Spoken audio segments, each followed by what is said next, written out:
Assalamualaikum warahmatullahi wabarakatuh.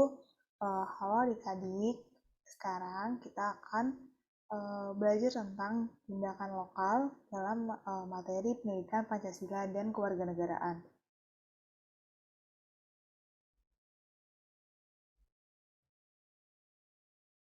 Ada ungkapan yang menyatakan pada era globalisasi ini, yaitu bertindak lokal, berpikir global. Artinya, dalam beraktivitas sebagai warga negara, kita dapat menempatkan pola pikir yang menyeluruh dan utuh secara mendunia, penuh dengan berbagai pertimbangan. Tetapi semua pemikiran itu untuk mendasari tindakan sesuai dengan kondisi nasional dan daerah yang kita tinggali. Semua tindakan warga negara itu diarahkan untuk kepentingan nasionalnya masing-masing. Pengutamaan kepentingan nasional berarti kita telah berpartisipasi dalam mempertahankan kedaulatan negara Kesatuan Republik Indonesia di kancah internasional. Pada sisi lain, terkadang terdapat juga tarik-menarik antara kepentingan nasional dan kepentingan daerah. Dalam praktik otonomi daerah, hubungan antara pemerintahan pusat dan pemerintahan daerah secara struktural bahwa daerah-daerah baik daerah provinsi maupun daerah kabupaten atau kota merupakan bagian yang tidak terpisahkan dari negara Kesatuan Republik Indonesia.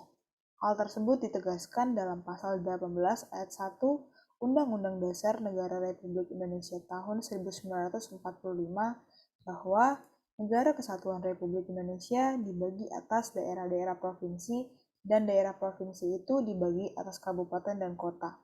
Yang tiap-tiap provinsi, kabupaten, dan kota itu mempunyai pemerintahan daerah yang diatur dengan undang-undang. Ketentuan pasal 18 ayat 1 Undang-Undang Dasar Negara Republik Indonesia tahun 1945 ditindaklanjuti dengan Undang-Undang Nomor 23 Tahun 2014 tentang Pemerintahan Daerah. Dalam undang-undang ini antara lain dinyatakan bahwa Negara Kesatuan Republik Indonesia dibagi atas daerah provinsi itu, dibagi atas daerah kabupaten dan kota. Daerah kabupaten atau kota dibagi atas kecamatan dan kecamatan dibagi atas keseluruhan dan atau desa. Pembagian wilayah negara yang demikian menandakan adanya hubungan struktural antara pemerintahan pusat, pemerintahan daerah provinsi, pemerintahan daerah kabupaten atau kota, pemerintahan kecamatan, dan pemerintahan kelurahan atau desa. Di samping hubungan yang bersifat struktural, antara pemerintahan pusat dan pemerintahan daerah juga memiliki hubungan yang bersifat fungsional. Artinya, hubungan antar pemerintahan tersebut terjadi ketika menjalankan fungsi pemerintahannya. Pembagian kewenangan urusan pemerintahan antara pemerintah pusat, pemerintah provinsi, dan pemerintah kabupaten atau kota. Adapun hubungan struktural pemerintahan dan pemerintahan pusat dan pemerintahan daerah. Makna hubungan struktural pemerintahan pusat dan daerah adalah bagaimana secara susunan atau pola sistematis tertentu pemerintah pusat dan pemerintah daerah saling berkoordinasi dalam pelimpahan wewenang kepentingan pemerintahan.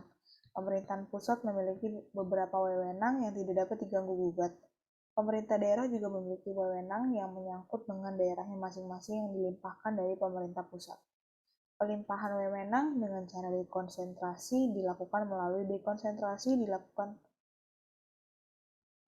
pendelegasian wewenang dari pemerintah pusat kepada perangkatnya yang berada di daerah. Dengan kata lain, pelimpahan wewenang dengan cara desentralisasi dilakukan melalui pendelegasian urusan kepada daerah otonom. Sekian pemaparan materi PPKN ini. Kurang lebih mohon maaf. Terima kasih. Semoga bermanfaat.